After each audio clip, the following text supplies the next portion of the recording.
Bueno chicos, nuevamente buenos días y bienvenidos. Gracias a todos los invitados por su asistencia, por apoyarnos en este proyecto. Estamos iniciando y oficialmente ahora le damos inicio a nuestra semana STEM. ¿Ok? Sí, pueden aplaudir.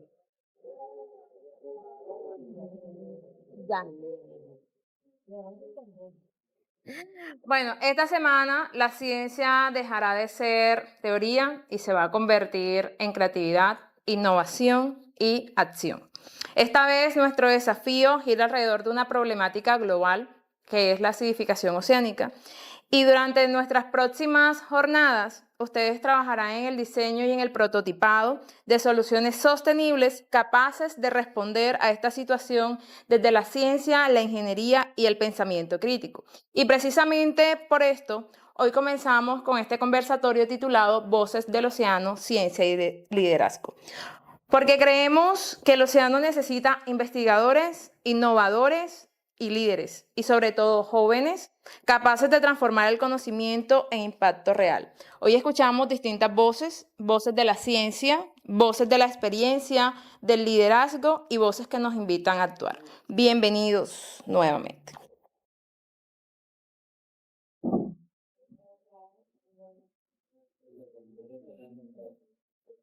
Hoy nos acompaña Gabriela Casuso, divulgadora científica, educadora marina y fundadora de Proyecto Acuática, iniciativa colombiana creada en 2018 que promueve la alfabetización oceánica, la educación ambiental y la comunicación científica para niños, niñas y jóvenes. Su trabajo ha sido reconocido por su enfoque innovador en educación oceánica y liderazgo juvenil, participando en espacios nacionales e internacionales relacionados con sostenibilidad, conservación marina y acción climática. Proyecto Acuática ha sido respaldado en el marco de la década de las ciencias oceánicas para el desarrollo sostenible de las Naciones Unidas, impulsada por la UNESCO.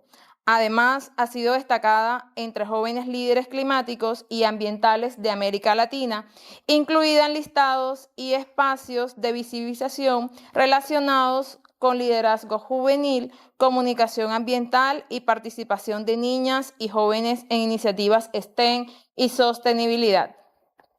También nos acompaña Jorge Moreno. Él es biólogo egresado de la Universidad del Atlántico, magíster en Ciencias Naturales de la Universidad del Norte. Su trabajo se enfoca en la investigación y monitoreo de biodiversidad en ecosistemas marinos y dulceacuícolas del Caribe colombiano mediante herramientas de genómica ambiental, metabarcoding, de ADN ambiental y análisis ecológico. Ha participado en proyectos nacionales e internacionales, incluyendo colaboraciones con instituciones de Alemania y Suiza orientadas al monitoreo y conservación de ecosistemas tropicales. Recibimos además a la doctora María Adriana Gracia de la Universidad del Atlántico, quien es profesional en biología marina de la Fundación Universidad Jorge Tadeo Lozano, con formación de maestría en biología, línea de biología marina de la Universidad Nacional de Colombia y doctorado en ciencias de la Universidad Nacional de Colombia. Su trayectoria académica e investigativa se ha enfocado en el estudio de los ecosistemas marino-costeros, integrando conocimiento en biología, geología y procesos ambientales. Hace parte del grupo de investigación en geología, geofísica y procesos marino-costeros, desde donde ha contribuido al desarrollo de investigaciones orientadas a la comprensión, conservación y sostenibilidad de los ambientes marinos y costeros. Finalmente, contábamos con la presencia de la doctora Gloria Fará, que es experta en administración pública y privada, directora de programas de educación, coordinadora de educación ambiental de la Corporación Autónoma Regional del Atlántico, pero en esta vez nos acompaña Yuris, que ya hizo su presentación. Entonces, para iniciar este espacio, queremos reconocer que proteger los océanos no es una responsabilidad exclusiva de los científicos marinos. El océano también se protege de la investigación, la educación, el liderazgo juvenil, la ingeniería, las políticas públicas y las acciones cotidianas. Por eso quisiera comenzar con una pregunta que nos permita conocer cómo cada una de sus voces aporta a este propósito común. Desde sus áreas de trabajo y experiencia profesional, cómo están aportando actualmente a la protección y sostenibilidad de los océanos, ya sea desde la investigación científica, las políticas públicas, la educación, la innovación o el liderazgo ambiental. Adelante. Bueno, como ya les presenté, ya vieron realmente qué hacemos nosotros en la corporación, pero nosotros lo hacemos a partir del monitoreo de los ecosistemas, a partir de lo que tiene que ver con la integración de toda la comunidad, lo que tiene que ver con colegios, la comunidad de las zonas costeras, muy importantes, ya sea a nivel local, de zonas específicas y en general a nivel departamental. También con el monitoreo no solo de los ecosistemas como tal, sino también importante para nosotros es tener todas esas alianzas interinstitucionales con el Ministerio de Medio Ambiente, con las gobernaciones, las alcaldías. Para nosotros es importante tener todo esto en conjunto porque a partir de ello es donde se podemos integrar todas nuestras políticas y con ello mover nuestros indicadores asociados a nuestro PAI, que para nosotros es desde el 2024 al 2027. Y con esto damos cumplimiento a la misionalidad de la corporación, que es proteger, cuidar, preservar los sistemas de las zonas costeras. Listo, muchas gracias. Hola a todos, buenos días. No me había presentado, mi nombre es Adriana Gracia, ya pues la profe me presentó, pero igual lo menciono de nuevo. Desde la universidad, ¿cierto? No solamente se enseña, se adquieren unas habilidades en una profesión, sino que hacemos también investigaciones, parte, digamos, del ser de la universidad. Elaborar o dar información de línea base, información aplicada, bueno, desde diferentes ramas. Entonces, desde mi experiencia, desde la biología marina, pues nosotros no podemos conservar lo que no conocemos, ¿cierto? Si nosotros no conocemos qué tenemos, pues no podemos hacer estrategias para conservar. Desde lo que llevamos aquí en el departamento, más o menos yo llevo 12 años asociada a la Universidad del Atlántico como docente del programa de biología. Encontramos una gran necesidad para el departamento y fue que no conocíamos qué teníamos en nuestra línea de costa, ¿cierto? ¿Qué ecosistemas, qué especies? Desde allí empezamos con el inventario. Hemos empezado a hacer, bueno, ya llevamos 12 años haciendo inventarios de línea base para entender qué tenemos, qué especies están asociadas, qué ecosistemas son los que están allí. Por ejemplo, los pastos marinos es un ecosistema emergente, no es un ecosistema que siempre estuvo acá en la línea de costa, lleva más o menos desde el 2015 registros de su presencia, pero a la fecha no conocemos qué especies están asociadas a ese ecosistema, cómo es la estructura de ese ecosistema. Entonces, desde la universidad estamos aportando con los estudiantes, con el semillero, a la línea base de conocimiento, porque muchas de esas especies o esos ecosistemas cumplen pues, una función muy importante. En el tema de precisamente la acidificación, los corales, los manglares, los pastos, pues son sumideros importantes de ese CO2, ¿cierto? Hacen todo el proceso. Entonces, que se deterioren, pues nos va a dar una indicación de que algo está mal, pero primero tenemos que conocer qué tenemos y estamos en esa línea base precisamente de establecer qué especies tenemos para precisamente poder tomar acciones en el tema de la conservación. Y estamos trabajando también pues en el tema de la contaminación y todas las problemáticas ambientales que tenemos asociadas a la línea de costa, entonces aportamos desde el conocimiento, desde la línea base. Listo. Bueno, mi nombre es Jorge Moreno. Como ya me presentaron, yo soy pronto magíster en Ciencias Naturales y soy pupilo de la profe María Ariana. Entonces, la línea de investigación que hemos como desarrollado recientemente en la Universidad del Norte, porque hasta ahora que se está empezando como a estudiar los ecosistemas marino-costeros acá en el departamento, por nuestro lado, es un poco relacionado con la profe. Nosotros encontramos, o con la profe encontramos distintas especies y ecosistemas que antes pensábamos que no se encontraban en el departamento del Atlántico, como son los corales, y eso nos potenció, nos motivó a empezar a hacer esta investigación a grande escala. Estar investigando en otras áreas del departamento a ver si encontramos también corales, pero no solamente esto, sino que también como luchar contra un estigma que tiene el departamento que es tal vez que por las aguas turbias, las descargas continuas del río Magdalena, somos pobres en términos de biodiversidad. Eso es como lo que se ha pensado, o tal vez por las limitantes metodológicas que es hacer muestreos de biología marina que normalmente consisten en observaciones visuales, buceos. En este área del departamento es bastante complicada. Entonces, eso limita el conocimiento que tenemos hasta la fecha y por eso empezamos como a aplicar técnicas mediante ANE ambiental, técnicas de monitoreo indirecto, donde por medio del ADN que liberan todos los organismos vivos, podemos monitorearlos. Pero no solamente monitorearlos para saber cuáles son los que se encuentran acá, sino también cuál es el impacto que tiene, en este caso las descargas del río Magdalena, que vienen con contaminantes, con altas concentraciones de nutrientes, y va a modificar todo este ambiente. Entonces, la idea es ver en toda esta área del departamento y que nosotros denominamos como zona de influencia del río Magdalena, ver cómo estas comunidades se moldean. Si es que el río está haciendo que existan menos especies de biología marina o especies marinas asociadas a comunidades coralinas incluso, o si es simplemente como un estigma que se tiene y realmente este es un departamento también rico en términos de biología marina. Entonces eso es lo que estamos haciendo para a largo plazo. Ya establecimos distintos sitios de monitoreo a largo plazo para ver el efecto justamente del cambio climático, incluida acidificación, para ver ya pues, en datos reales cómo estas especies van a aparecer, desaparecer, cambiar en el tiempo, moldeados justamente por estos estresores ambientales, muchas veces naturales, pero también muchas veces inducidos por nosotros como humanidad. Yo tengo. Gracias. Bueno, ya nos conocimos al inicio. Este es otro. Ok, ya nos conocimos al inicio. Entonces, saben que yo desde niña estoy relacionada con el océano.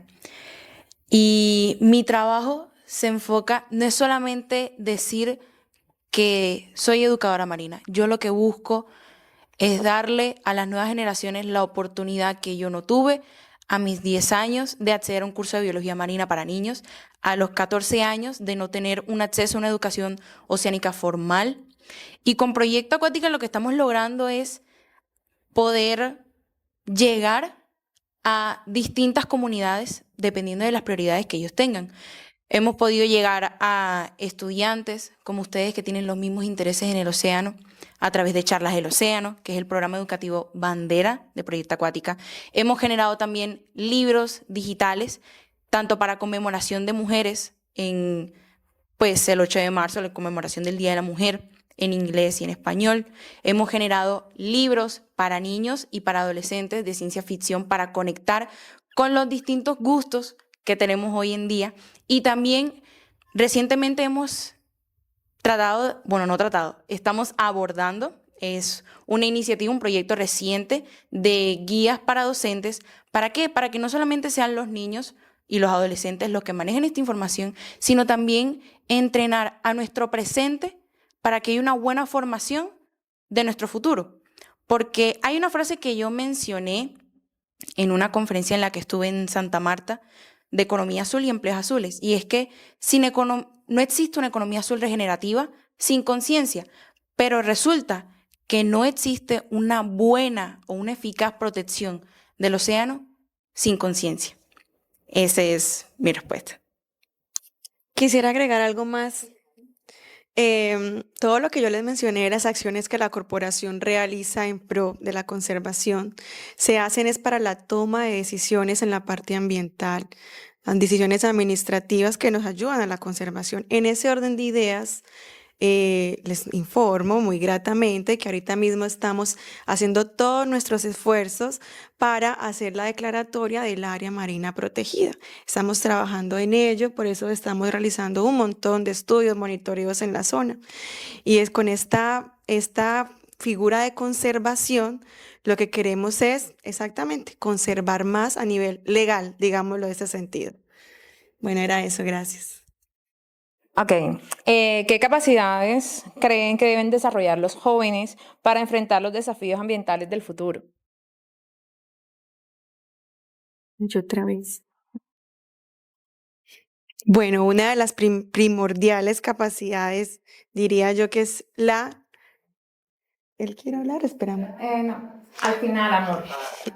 La concientización, desde casa, desde el colegio, desde aquí, desde sus sillas, desde el aula de la clase. Aquí inicia todo. Como les mencioné ahora, la frase que les coloqué, Todas las pequeñas acciones para nosotros cuentan. Sin embargo, en la corporación siempre abrimos las puertas a cualquier proyecto que se tenga, ya sea alianzas con las universidades, bienvenidos sean para nosotros. Hacemos memorandos, convenios, hacemos estudios, sus tesistas, con ellos podemos hacer muchísimo más y también con ustedes involucrarlos siempre. De hecho, ahorita mismo, en más o menos 2 meses, iniciamos con nuestros talleres, al cual vamos a extender a la invitación para que puedan participar, ya sea de forma virtual o presencial, y pues creo yo que esos serían los pilares bases. Bueno, muy de acuerdo con lo que acabamos de escuchar. Entonces, el otro de pronto complemento sería la innovación, ¿cierto? De pronto no todos tenemos un espíritu de biólogo, ¿cierto? La biología de pronto no es de gusto de todos. La biología marina de pronto tampoco, ¿cierto?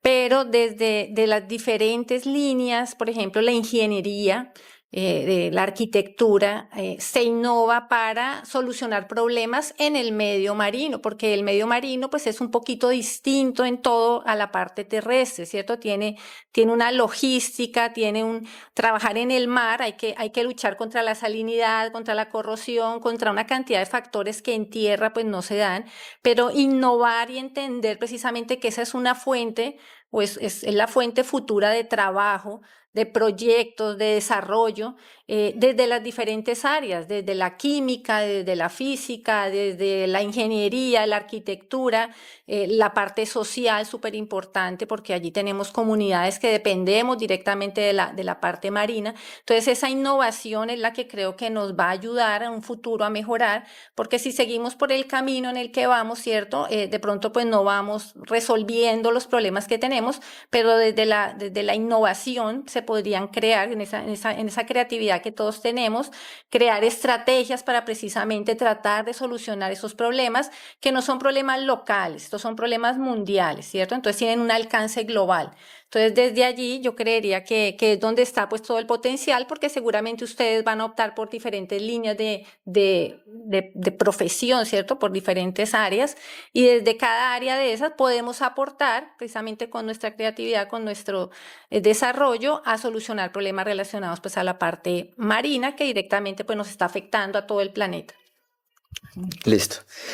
Bueno, yo creo que algo fundamental bueno, yo que soy científico y creo que todo el mundo tiene que desarrollar o a potenciar en este caso, es la curiosidad. Creo que eso es como el pilar fundamental. Cuando uno es curioso, uno descubre cosas que tal vez pensaba que no le gustaban y al momento de sumergirse en eso que tal vez decía uno no, qué aburrido, empieza a descubrir cosas nuevas y esas cosas nuevas lo van motivando a uno y lo van guiando para crear cosas que pueden ayudar al final, en este caso, a conservar el medio ambiente. Entonces, yo creo que eso es súper importante y hacerlo de forma responsable.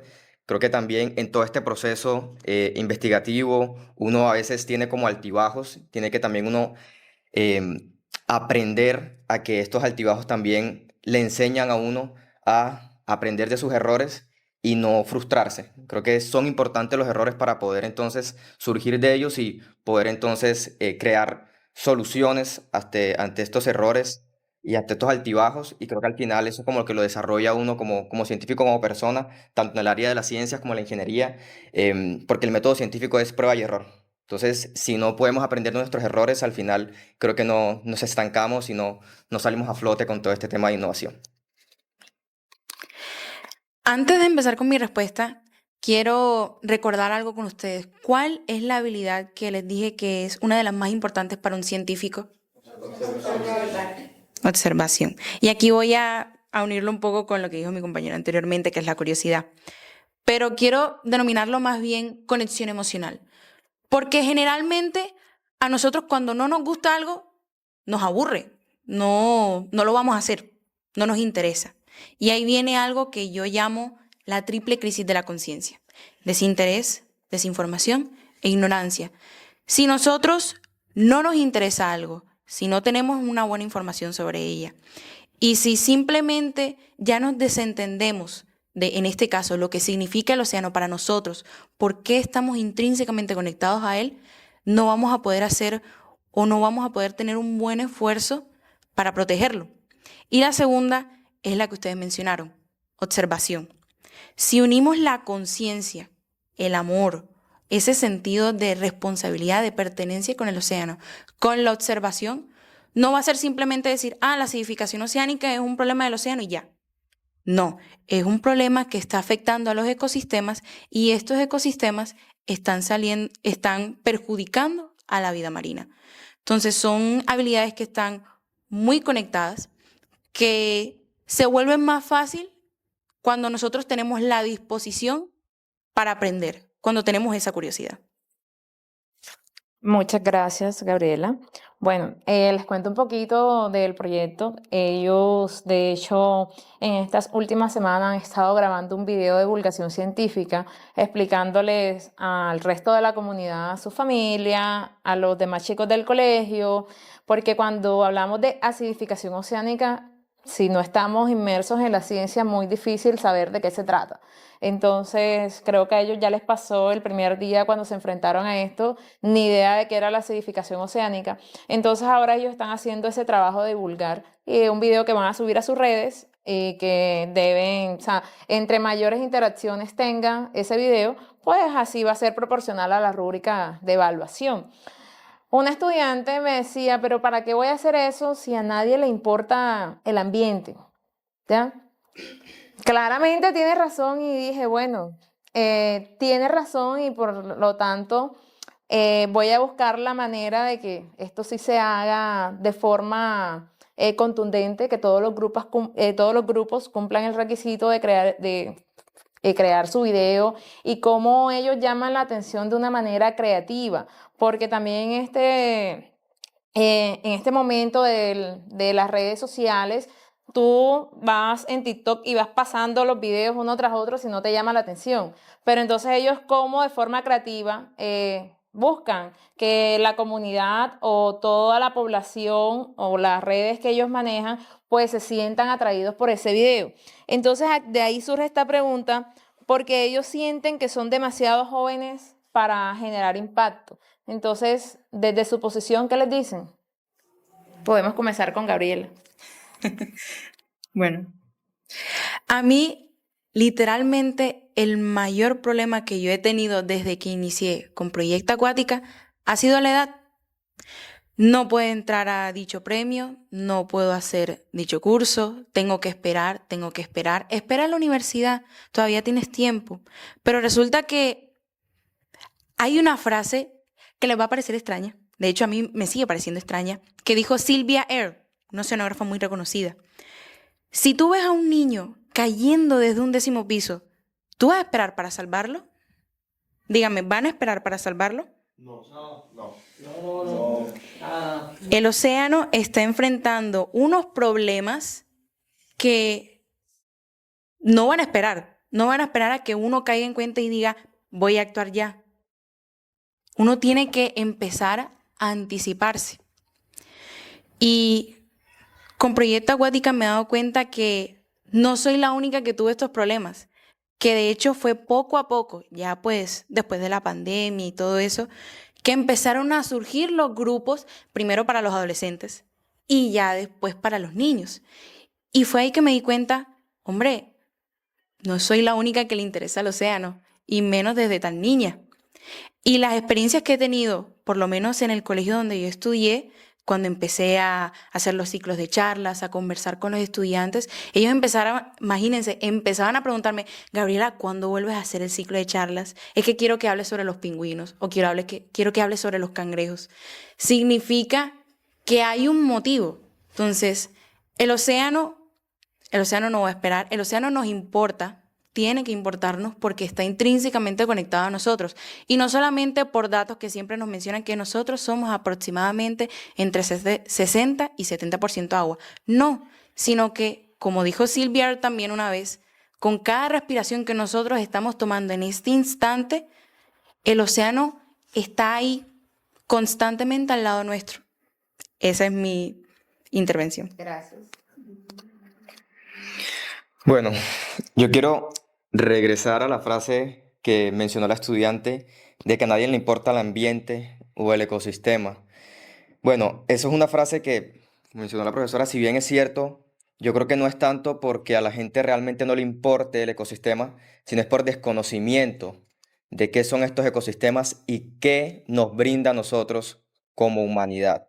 Entonces, ustedes están en una posición donde cualquier granito de arena en el que ustedes pueden ayudar a alguien que no sabe qué es un ecosistema, cómo afecta los procesos de acidificación, es una persona menos que va a decir, ah, no, eso no me importa.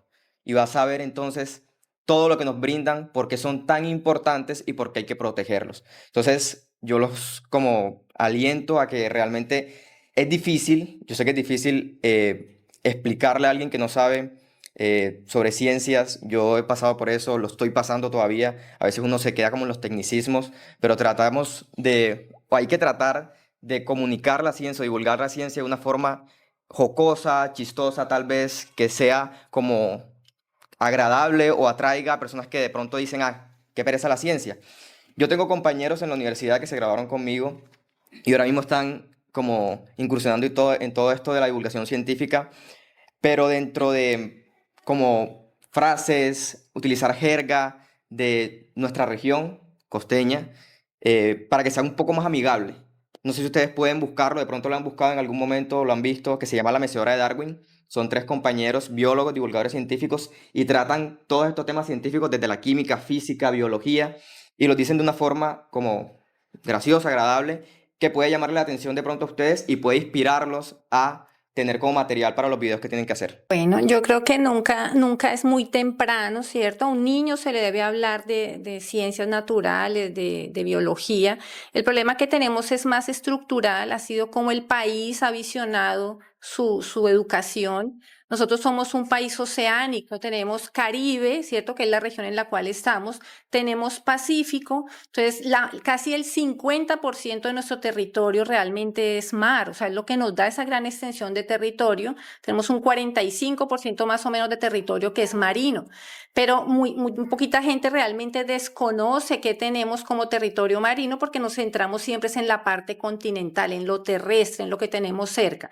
Entonces, desde ese concepto que digamos que nos ha alejado un poco de nuestras costas, de nuestro mar, los niños deberían hablar desde siempre del mar, deberían hablar de ciencias, de educación, de ciencias naturales. No debería ser algo raro. De pronto en nuestro contexto nacional lo es, pero si vamos a otros países, los niños, de hecho, de colegio pequeños, le dan a uno cátedra de organismos, de ciencia, biología marina, de especies, de nombres taxonómicos, o sea, lo conocen. Pero es más un problema más local, ¿cierto? Más de nuestra formación, pero eso no quiere decir que sea un limitante y nosotros o ustedes más bien como jóvenes, ¿cierto? Desde siempre, y sobre todo estando en una región costera, pues uno se asocia a lo que tiene en la región costera. Nosotros nos debemos identificar por nuestros ecosistemas costeros, por lo que tenemos, conocer. Iniciando en la universidad, yo me enfrentaba con estudiantes que les preguntaba siempre, bueno, ¿qué playas del departamento conocen? Y puedo decir que casi el 90% no conocía ninguna playa del departamento, ¿cierto? Y no solamente pensando en lo turístico, sino que en las playas hay animales, hay organismos, hay vida. Entonces, si uno no se asocia con eso desde pequeño, pues realmente pierde esa conexión, pero nunca debemos perderla ¿cierto? No nos debe dar miedo la ciencia, porque la ciencia es básicamente todo lo que estamos observando a diario. El respirar, el ver los animales, ¿cierto? Todos los procesos biológicos que pasan, pues se explican con la ciencia. Entonces, hay una desarticulación, pero eso no quiere decir que debemos, digamos, continuar en esa línea, sino fortalecernos más bien desde los pequeños, desde la educación, para tratar de cambiar ese proceso que en Colombia, digamos, no se ha llevado muy bien desde la educación. Siempre pasa. Estoy muy de acuerdo contigo. De hecho, en el colegio a nosotros nos muestran el mapa de Colombia y siempre nos muestras el color, el mapa. Colombia, el territorio, lo terrestre. La parte marina en blanco, nunca tiene datos, ni siquiera, siempre sin color. Entonces, exacto, tenemos 50% mar y hacemos parte nosotros en el Atlántico de ellos. No es tarde para la ciencia, para nosotros los jóvenes son tan importantes. Desde la corporación tenemos una escuela de educación ambiental llamada ERLA y es principalmente para niños y jóvenes. Entonces aquí es eso, los educamos ambientalmente.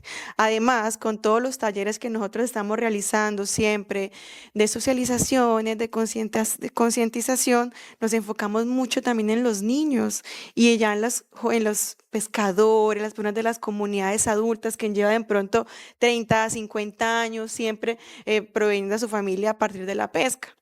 Otra cosa importante es que de pronto muchos no sabemos que no, es que a nadie le importa, pero es que nosotros de pronto no estamos al tanto de qué pasa en el país. En el país hay ciertas políticas públicas, cierta normativa actos administrativos que rigen la conservación. Entonces, no es directamente que a nadie le importe, sino que de pronto estas políticas muchas veces son muy viejas, les falta una actualización o no incluyen ciertos ecosistemas o no incluyen cierta articulación, pero afortunadamente actualmente trabajamos en eso, en mejorar toda esta normativa y desde la corporación hacemos parte de esto.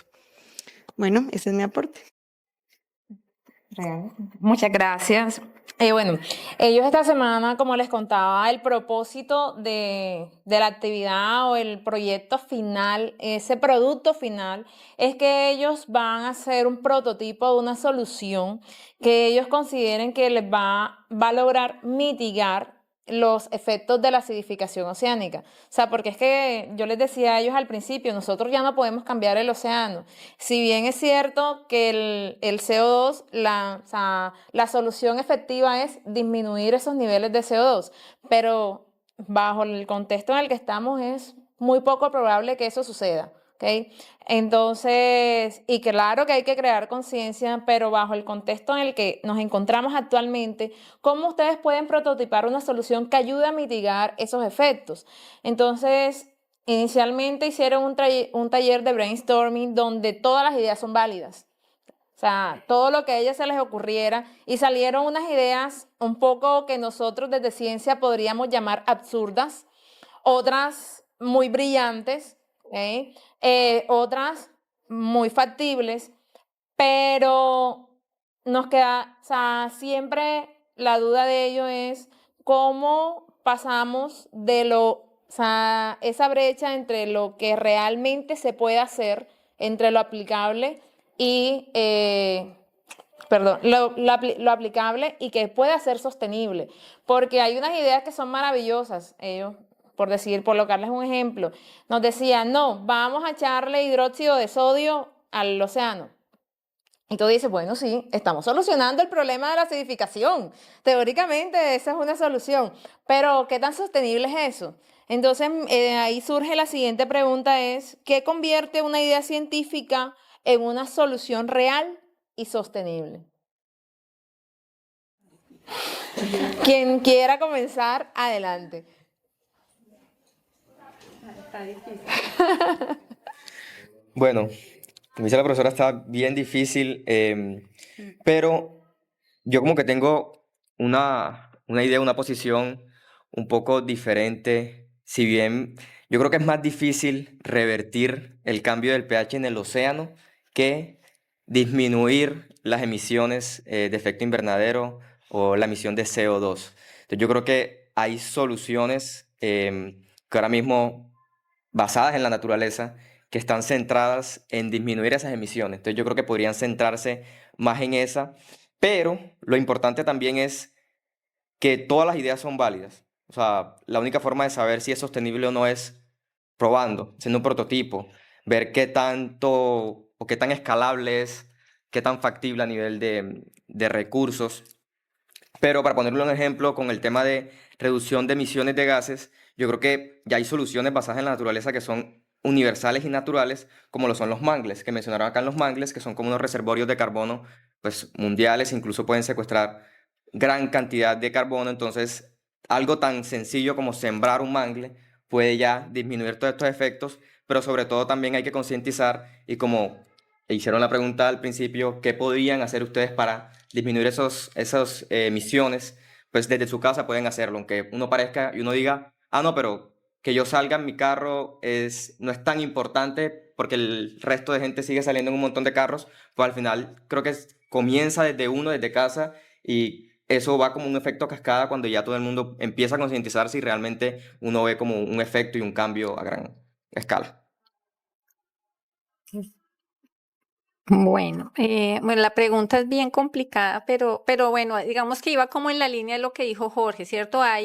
Hay temas que son desde lo personal, ¿cierto? ¿Yo qué puedo hacer? Entonces, desde lo personal, cada granito cuenta. A veces uno cree que no, pero que cada persona, ¿cierto? Somos millones de personas en el planeta y generar cambios a esa escala es muy difícil, ¿cierto? Generar un cambio a esa escala es bastante difícil. Pero si desde lo personal empiezo a tener acciones que generen un cambio, pues luego a gran escala se va a ver ese cambio. Ya en tema de proyectos, esa es otra cosa, pero todas las ideas son siempre muy buenas. De hecho, en la ciencia y en muchas iniciativas, siempre hay ideas que la gente a veces dice, no, eso es una locura, pero realmente son ideas innovadoras, son ideas muy buenas que al final tuvieron, ¿cierto?, unos resultados. Entonces, no hay que tenerle miedo a probar.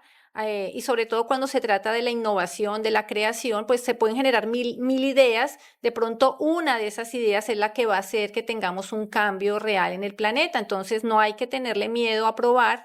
El tema de la sostenibilidad, pues todos estamos en un tema, ¿cierto? De precisamente pensando que debe ser algo que sea sostenible, que sea bueno para el entorno. Entonces, pues siempre se tienen unos estándares, digamos que en la investigación hay siempre unos estándares que se deben seguir, unos temas también éticos asociados, pero pues probar, ¿cierto? Crear, yo creo que no hay límites en la creación. Si el hombre se limita o la humanidad se limita en la creación, pues estaríamos graves. Entonces, la creación nos va a permitir precisamente salir del problema en el que estamos. Entonces, límites no hay realmente. Bueno, desde mi posición de corporación y de entidad ambiental, nosotros estamos en pro de que los proyectos se alineen con el entorno, que vayan con la naturaleza, es decir, soluciones basadas en la naturaleza. No podemos llegar de pronto de la nada a intervenir con algo, una obra rígida, algo así de la nada, cuando la naturaleza no está adaptada a ello. Vamos a soluciones basadas en naturaleza o soluciones híbridas que tengan un componente ambiental, principalmente. También muy importante que involucren a la comunidad, que sea sostenible con la comunidad. Imagínense en un proyecto que tenga la solución basada en la naturaleza y que la misma comunidad local de la zona pueda intervenir y son los que ejecuten como tal el proyecto. Para nosotros, eso sería uno de los factores principales que debería tener un proyecto. Pero en general estamos en pro de la conservación. Todo lo que tenga que ver con conservación, la corporación siempre va a apoyar y estar presente. Gracias. Gracias. Gracias. Bueno, yo les voy a mostrar un ejemplo, pero les voy a dar un poco de contexto. Yo soy partner, bueno, Proyecto Acuática es partner global de un programa originalmente canadiense que se llama Brilliant Blue Challenge. Este es un programa adaptado para jóvenes, para preadolescentes y adolescentes, para proponer justamente soluciones sostenibles para proteger el océano. Aquí pueden encontrar soluciones relacionadas a tecnología marina, pueden encontrar relacionadas a la contaminación, a las energías. Entonces, yo les voy a mostrar una publicación de la competición del año pasado. Uno de los ganadores es de Colombia, es de Palmira. Y esta es una solución que prácticamente con materiales reciclables pueden detectar la turbidez del agua, pueden detectar cómo es la temperatura, o sea, pueden detectar características que generalmente puede hacer un científico con un equipo ya pues un poco más avanzado. Pero ¿qué nos demuestra esto? Que sí o sí lo que tiene que haber en una solución sostenible, sin duda alguna tiene que ser disposición, innovación y creatividad. Porque como se logran dar cuenta acá, es verdad que no va a ser tecnología avanzada, pero con estos materiales reciclables pudieron hacer una solución que va a ayudar al ecosistema que ellos tienen más cerca. Ahora es el espacio que vamos a abrir para las preguntas porque también queremos escuchar las voces de nuestros estudiantes. ¿Crees que hay algún punto en donde la acidificación oceánica no se pueda revertir o no se pueda hacer nada al respecto? Es una pregunta muy buena. La verdad hay que pensarlo un poco, porque es similar a cuando nos preguntan, ¿el cambio climático va a llegar a un punto en el que va a ser irreversible? ¿Que no podremos hacer más nada? Y ahí yo voy a responder con algo que aprendí con un amigo y el que me asesoró, de hecho, en mi proyecto de grado, en una investigación que hice de educación oceánica, y es que el océano nos permite habitar en él. Que va a llegar un punto, si ustedes se dan cuenta en biología, cuando nos enseñan los distintos periodos y las extinciones que ha tenido la Tierra, el océano cambia sus condiciones, pero sigue existiendo igual. Entonces puede que se extinga la vida que nosotros conocemos, pero siempre se va a abrir camino. Entonces va a llegar un punto en el que sea irrevertible. Depende de lo que nosotros hagamos ahora. Porque si desde este instante, porque todo es cuestión de tomar la decisión y tratar de ir al lado de los problemas que están ahora. Si nosotros tomamos la decisión de empezar, hay que hacerlo de acuerdo a lo que está sucediendo ahora. No lo que sucedió ayer, no lo que sucedió hace una semana, sino hacerlo lo más adecuado posible a la actualidad. Pero para hacernos lo más sencillo, empezar con lo que tenemos más cerca, que en este caso son nuestros ecosistemas, nuestros arrecifes, los arrecifes de Isla Fuerte, de Isla del Rosario. Yo me imagino que ustedes tienen pues unos pronósticos de qué puede pasar si, o sea, en los próximos años si no actuamos ahora mismo hacia respecto a la acidificación. Entonces, ¿cuáles son esos pronósticos que ustedes hacen o tienen respecto a eso? Para hacer pronósticos, primero tenemos que consolidar una base de datos muy fuerte para poder llegar a hacer un pronóstico de un modelo, ¿cierto? Actualmente nosotros estamos alimentando nuestra base de datos. Lo que les mostré fueron mediciones del año pasado. Este año esperamos seguir contando con ello. Sin embargo, desde la Subdirección de Cambio Climático y Gestión del Riesgo, en el área al cual yo laboro, actualmente trabajamos en la construcción de una plataforma, un geovisor, al cual todo el mundo puede tener acceso, con principal énfasis para las alcaldías, que son los entes que toman decisiones en sus municipios, y con esto, donde se van a mostrar algunos pronósticos. Ahorita mismo estamos trabajando en pro de pronósticos de ascensos del nivel del agua, del río, generalmente porque sufrimos problemas también de inundaciones y demás. Nuestra jurisdicción no es solamente zona costera, también en el interior. Y entonces, bueno, estamos trabajando en ello, pero primero la consolidación de una base de datos fuerte. Gracias. Perdón, Armenta. perdón, podría complementar. Sí, claro. De pronto para...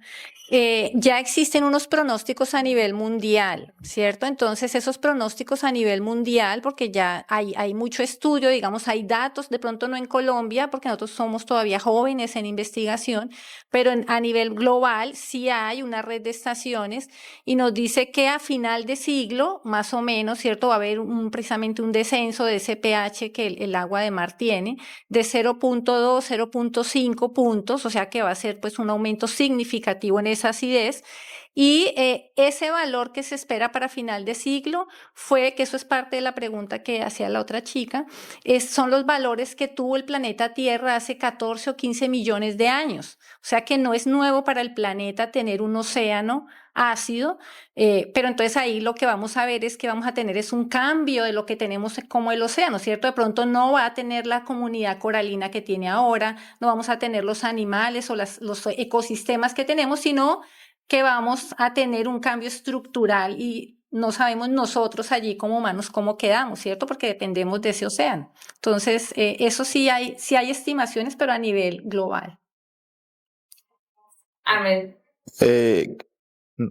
¿Qué tan difícil es desde el ámbito legal o gubernamental y qué tanto apoyo tienen para cuidar la vida marítima y por qué no se promociona tanto como que más desde la parte gubernamental?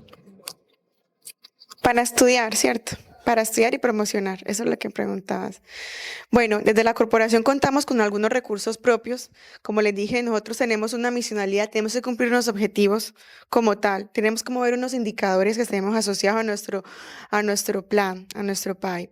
Entonces, con los recursos propios abastecemos cierta investigación. Sin embargo, es importante allí lo que tiene que ver con, les decía, con todo este trabajo mancomunado con otros institutos, con universidades, con convocatorias que se hagan a nivel nacional e internacional, porque allí nosotros también recopilamos más dinero para nuestra investigación. Entonces, digamos, tenemos algo base, pero nos falta. En cuanto a la promoción, realmente trabajamos bastante en promocionar lo que tenemos, solo que hoy en día la gente ni siquiera sabe qué es oceanografía. ¿Cierto? Mucha comunidad no sabe. Ya es algo que son términos que se están, digamos, por decirlo así, ingresando poco a poco en el vocabulario de las comunidades, de los niños. Entonces, es algo que se trabaja actualmente. Falta fortalecer, falta trabajar mucho más, sí, pero digamos, lo estamos haciendo. Gracias. Cárgame. Yo la apunto. Sí. ¿A quién le vas a hacer la Sí, pregunta? bro. A la doctora María Adriana. Sí, bro. Si todo sale bien y la gente aporta para reducir la acidificación con sus diferentes soluciones, ¿de aquí a cuánto tiempo crees que se demore para que los corales estén en su mejor estado otra vez? El océano es muy resiliente, que esa, digamos, es parte precisamente de sus funciones, ¿cierto? Los ecosistemas, el gran ecosistema que sería el océano o el bioma, es muy resiliente, ¿cierto? El aguanta, los organismos aguantan. La adaptación es un poquito diferente porque los corales tienen un crecimiento muy lento. Ellos crecen, ¿cierto? En milímetros al año. Entonces, un coral para ser masivo, grande, tiene 1000 años. Es una colonia, o sea, tiene un crecimiento diferente al resto de los organismos. Pero son estructuras y son organismos muy resilientes. Ellos aguantan. Entonces, seguramente si se revierte o se para, porque de pronto revertir va a ser un proceso difícil, pero parar en el momento que eso se dé, pues los organismos volverán ¿cierto? A tener su estructura, su funcionalidad, que eso es lo que no debe perder un ecosistema o una especie estructurante como es un coral, la función. Entonces, ellos no han perdido su función y seguramente si se lograra parar, pues continuarían dándonos todos esos servicios que nos prestan, porque los ecosistemas nos prestan un servicio a la humanidad. Entonces, eso sería algo realmente no rápido, porque todos los organismos pasan ciclos, pero sería pues un escenario muy bueno, muy positivo, porque sería volver precisamente al estado natural, ¿cierto? Con condiciones que los corales son bastante exigentes en sus condiciones, devolverles esas condiciones pues sería maravilloso. Bueno, la verdad la pregunta puede ser adaptada a cualquiera, entonces como no ha hablado Jorge, ¿verdad? Pues va a hacer la pregunta a ti. Teniendo en cuenta también el emergimiento de la inteligencia artificial, ¿cómo han podido utilizar esta herramienta también para adaptar a sus proyectos, a sus investigaciones y cómo esta hace que tal vez contengan mejores resultados o cuál es el rol de esta nueva herramienta en estos proyectos? Ok, bueno, entonces el uso principal que tiene la inteligencia artificial ahora mismo en la investigación, a veces investigar toma muchísimo tiempo, obtener los datos, analizarlos. Entonces, la aplicación que tenemos o que estamos utilizando ahora mismo es acelerar esos procesos de investigación, de análisis de datos, utilizando herramientas como de Machine Learning que nos ayudan, respondiendo también a la pregunta de la compañera, a generar modelos mucho más rápido, porque estos modelos al final es analizar cantidades de datos colosales. Si lo hacemos dependiendo a nivel de país, son un montón de datos que tenemos que analizar y tenemos que integrar para poder generar un modelo futuro, porque en este caso son proyecciones a futuro y esto nos podría incluso o nos ayuda ya a acelerar todos estos procesos y obtener resultados mucho más rápidos, y al obtener resultados mucho más rápidos podemos desarrollar estrategias de conservación y de mitigar esos efectos también mucho más rápido, oportunamente, porque a veces de pronto lo que pasaba antes era que generar estos estudios era demasiado costoso por mantener tantos investigadores en el tiempo y los resultados llegaban cuando ya realizar los cambios era prácticamente insostenible. Entonces, respondiendo a esta pregunta, creo que es fundamental e integrarlo ahora mismo es indispensable para nosotros como científicos. Mi pregunta es para ella. Y si han implementado alguna solución ya, ¿cuál ha sido la tecnología más eficiente para combatir el problema? O sea, no tiene que ser, por ejemplo, si no sirvió demasiado, aún así quiero saber como cuál ha sido la que ha tenido mayor tasa de efectividad. Claro, te refieres a soluciones específicas ya. Bueno, principalmente, como les dije, estamos abasteciéndonos de estudios, ¿cierto? Que todo tiene que iniciar a partir de ahí. Pero desde la corporación siempre estamos trabajando en la conservación de los ecosistemas. Estamos implementando en el año, podemos hacer siembras de manglares en diferentes zonas del departamento. Tenemos ya definidas qué áreas son las que requieren la intervención. Entonces, y también a partir de siembras que hacemos con las comunidades, nos apoya directamente la gobernación, empresas privadas y también a partir de se me va el nombre del acto administrativo, pero es básicamente donde una empresa, por ejemplo, Argos, Tecnoglass, va a hacer un proyecto en una zona y lo que hace es que tiene que hacer una compensación, esa es la palabra, tiene que compensar. Y aquí hacemos las siembras de manglar y no solamente ir y sembrar en campo, sino también vamos más allá al tema de dialogar con las comunidades, mejorar, hacer otras acciones de siembra, digámoslo, no directas, lo que tiene que ver con mejoramiento del terreno, en fin, además adecuar los canales, que siempre hay un monitoreo del manglar, que también el manglar siempre esté recibiendo agua dulce, porque recuerden que es un ecosistema salobre, entonces hay partes que tenemos solamente agua salada y nuestro mangle se muere. Entonces, ese es uno de los principales pilotos ya que se implementan actualmente, pero tenemos también varios proyectos, varios modelos donde a partir de imágenes satelitales y demás y con los datos que tomamos en campo, los estamos trabajando y bueno, estamos en pro de sacar, como les digo, el supergeovisor donde podrá estar toda esta información disponible. A mí me gustaría agregar algo. Y bueno, ya esto se aleja un poco de la parte pues a nivel nacional, sino internacional. En el tema de biología marina y oceanografía, a mí me interesa demasiado también el tema de la tecnología marina. Y algo que yo descubrí que de hecho presenté en una charla, en un conversatorio así también que tuve digital con muchachos de Camerún, de una hackathon, son los robots biomiméticos. ¿Por qué? Porque generalmente está el problema de que los científicos están con los ROV, con los AUV, con los submarinos, entonces son estructuras, por decir de alguna forma, que de alguna forma u otra pueden terminar perjudicando el ecosistema. Entonces, los robots biomiméticos, como dice la misma palabra, se adapta a la forma de los peces. Puede ser un pez, puede ser un pulpo, porque he escuchado también que están haciendo también con las formas de pulpos para adaptarse a los ecosistemas.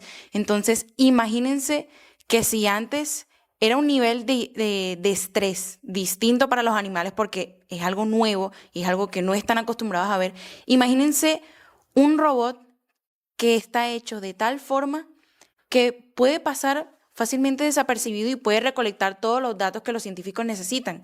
Ese también pienso que es un buen ejemplo, que de hecho ya les di una buena idea, de cómo poder ayudar a la conservación del océano. Bueno, sí, mi pregunta es para Gabriela, ya que tú has trabajado como más en la divulgación científica, ¿cuáles crees que son como los elementos claves o los recursos didácticos que hacen que nosotros los jóvenes y de pronto los niños vean estos problemas científicos no como algo alejado de su realidad, sino como algo que verdaderamente los afecta y algo por lo que pueden trabajar? Esa es de mis preguntas favoritas. ¿Por qué? Porque Proyecto Acuática, si bien inició moviéndose los primeros 2 años aproximadamente presencial, el fuerte nuestro es digital. Y yo tuve una reunión con Silvia Air cuando fue el día de mi cumpleaños, cuando cumplí los 14 años, y ella a mí me dijo algo. En su época, imagínense, es una mujer de 90 años. En su época no había celulares. Ni siquiera se los imaginaban. Y para una mujer como ella, en una carrera como lo es la ciencia, fue un trabajo y una trayectoria dura. Y ella me dijo a mí, ustedes ahora mismo tienen un superpoder. Y esa es la tecnología y la información. He visto en la misma internet que o satanizan a los celulares y la tecnología o la romantizan. Pero el punto es verla de una forma más humana. Es un arma de doble filo, no voy a negar eso porque existen las noticias falsas, las noticias amarillistas, pero es también nuestro trabajo hacer que sea información verídica. Nosotros como jóvenes, que literalmente nuestros padres nos recalcan que tenemos el celular pegado a la mano, es una herramienta que tenemos aquí al lado nuestro, utilizarla a nuestro favor. Las redes sociales, los videos, incluso utilizar el mismo lenguaje que nosotros utilizamos para llamar la atención de otros jóvenes. Eso a mí personalmente me ha funcionado y me ha ayudado a incluso contactar con otros niños menores que yo, de 16, de 14, de 13, incluso de 9, de 8 años, que les interesa el océano. Te pongo un caso rapidito. Una de mis embajadoras, que es de España, en este entonces tenía recién cumplidos los 10 años y estaba en un evento digital mío que se llama Convención de Tiburones, porque los tiburones son mi especie preferida, entonces es un evento para concientizar a las personas sobre protegerlos. Ella le pregunta a un científico, ¿los tiburones tienen personalidad? El científico quedó mudo y sinceramente le dijo, es una muy buena pregunta. Se la respondió en cierta forma, pero si se dan cuenta, y esto es lo que más me enorgullece, meses después, pocos meses después, 6 meses, 7 meses, él sube en sus redes sociales que hizo una investigación gracias a la pregunta de esa niña.